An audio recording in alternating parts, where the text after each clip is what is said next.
অংশ নিচ্ছে ছাত্র অধিকার পরিষদের সভাপতি বিনিয়ামিন মোল্লা।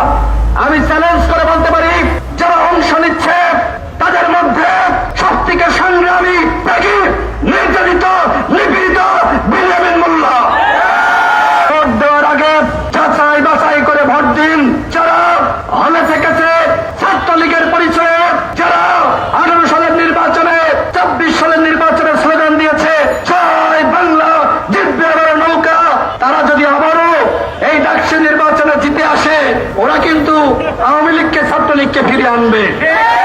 ডাকসুর বিপি হিসেবে, ডাকসুর জিএস হিসেবে আমরা কোন ছাত্রলীগের সৈনিক, জয় বাংলার সৈনিককে দেখতে চাই না। ঢাকা বিশ্ববিদ্যালয়ের শিক্ষার্থীদেরকে বলবো, আপনারা সর্বোচ্চ বিদ্যাপীঠের শিক্ষার্থী, আপনারা যদি ভুল সিদ্ধান্ত নেন তাহলে ঢাকা বিশ্ববিদ্যালয় কলুষিত হবে। ঢাকা